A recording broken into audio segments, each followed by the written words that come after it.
नमस्कार दोस्तों, स्वागत है आपका नए वीडियो में। आज का जो विषय है वो है G7 नेशंस और भारत की स्थिति के विषय में।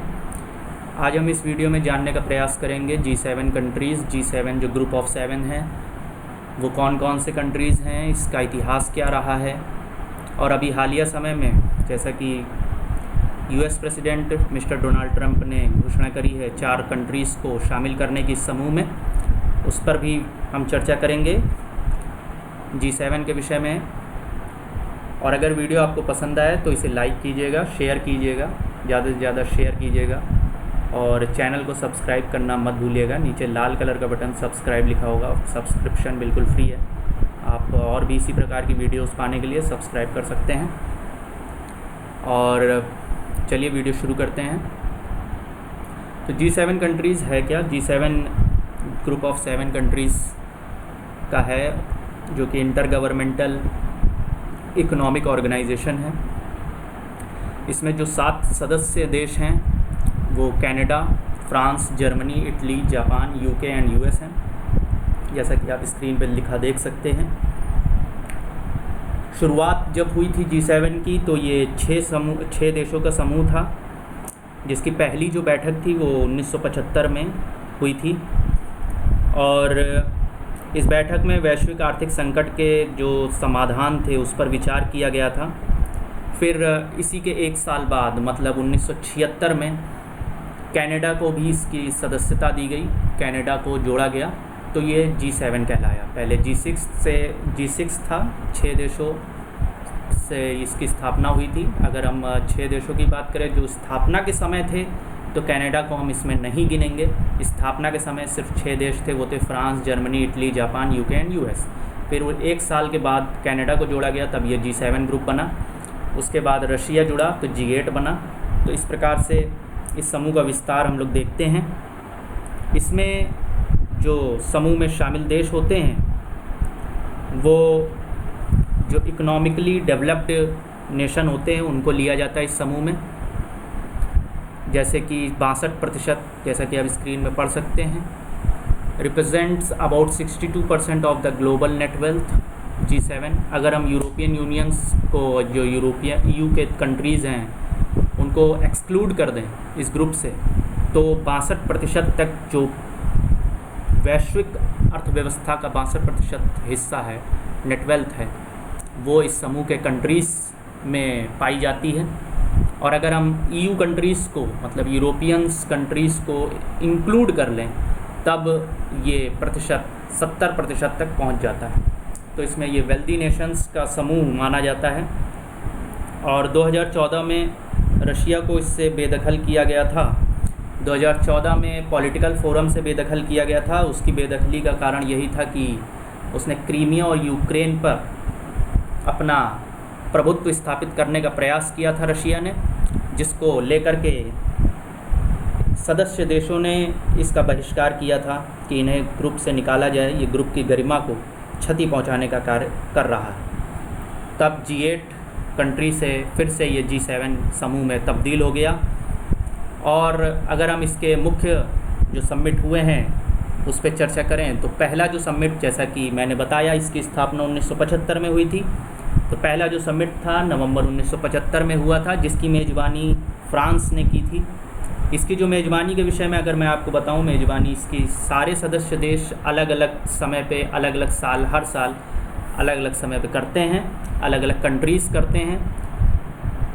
तो 7 सदस्यों को बारी बारी से मौका मिलता है इसकी मेज़बानी करने का, और जो कि 2 दिवसीय वार्षिक शिखर सम्मेलन को आयोजित करते हैं।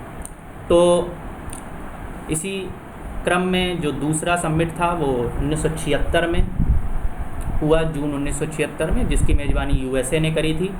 पिछले साल जो समिट हुआ था वो समिट संख्या थी 45वां समिट हुआ था 2019 में, जिसकी मेज़बानी फ्रांस ने की थी। और 46वां समिट हुआ था US में, USA ने करी थी, जिसकी मेज़बानी तो जून 2020, जो कि 46वां होगा। ठीक है, 46वां समिट होना है। और इससे पहले 2019 में हुआ था, वो फ्रांस में हुआ था। अब जान लेते हैं जो अभी हालिया समय में जो घटनाक्रम आया है, क्यों जो है इसमें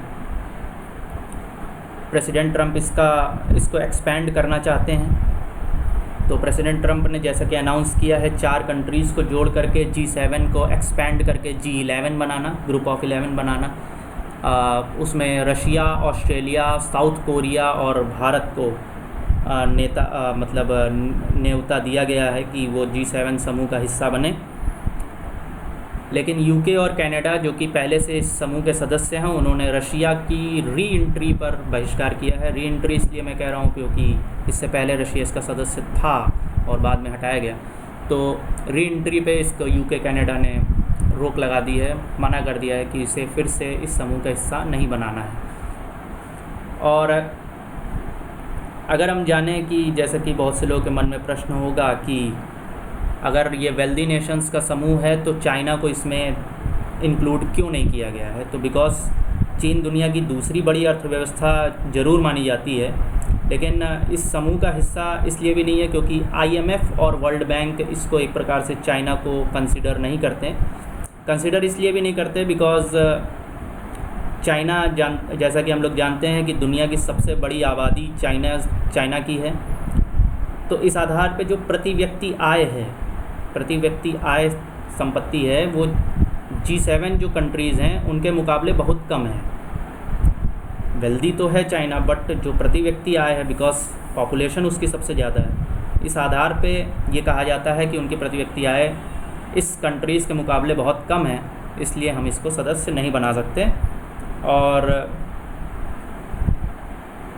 हालांकि जो चीन है वो G20 देशों का समूह का जो G20 देशों का समूह है उसमें शामिल है और शंघाई जैसे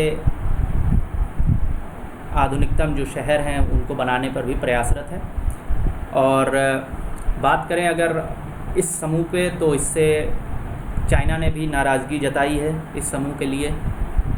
उसको लगता है कि ये चाइना को काउंटर करने के लिए ही न्योता भेजा गया है इन कंट्रीज़ को, ताकि USA बीजिंग पर या चाइना पर अपना दबाव बना सके। तो इसलिए कहीं ना कहीं चाइना को लगता है कि ये मुझ पर दबाव बनाने के लिए, वर्ल्ड प्रेशर बनाने के लिए ये इस प्रकार से एक्सपेंड करना चाहते हैं ग्रुप। और कहीं ना कहीं चाइना को एशिया में अपनी ताकत कमज़ोर होती हुई दिखाई देगी अगर भारत इसका सदस्य बन जाएगा। तो इसलिए भी चाइना जाहिर सी बात है कि इसका विरोध कर रहा है। इससे पहले अगर हम नज़र डालें तो हमारे जो former prime minister Manmohan Singh थे, उन्होंने G7 सम्मेलनों में हिस्सा लिया।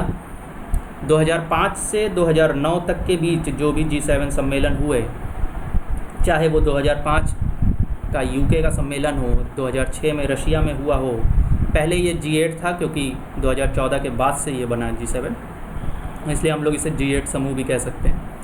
तो 2007 का जर्मनी का चाहे सम्मेलन हो, 2008 में चाहे जापान में जो सम्मेलन हुआ, 2009 में इटली में जो सम्मेलन हुआ, उन सब की हिस्सेदारी उस सब में शामिल हुए थे हमारे पूर्व प्रधानमंत्री मनमोहन सिंह। और अभी जो पिछले वर्ष समिट हुआ था जिसकी संख्या थी, हमने जैसे कि आपको पिछली स्लाइड में बताया था, 45वां सम्मेलन था 2019 में फ्रांस में, जो कि आयोजित किया गया था।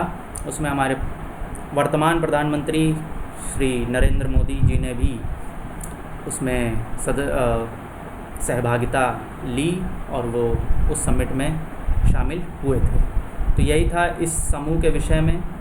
हालिया समय में घटनाक्रम क्या हुआ इस समूह को लेकर के, G7 के कौन कौन से इम्पॉर्टेंट समिट थे, G7 कंट्रीज़ पहले कैसा था जब स्थापना हुई थी, और पहले 6 सदस्य थे, बाद में कनाडा जुड़ा G7 बना, फिर रशिया जुड़ा G8 बना। तो इस प्रकार से हमने G7 ग्रुप के बारे में चर्चा करी और हालिया घटनाक्रम क्या रहा उसके विषय में चर्चा करी। धन्यवाद। अगर वीडियो पसंद आई हो तो लाइक कीजिएगा, सब्सक्राइब कीजिएगा चैनल को, और ज़्यादा से ज़्यादा इस वीडियो को शेयर कीजिएगा ताकि और भी लोग इस चैनल से जुड़ सकें। धन्यवाद। जय हिंद। वंदे मातरम।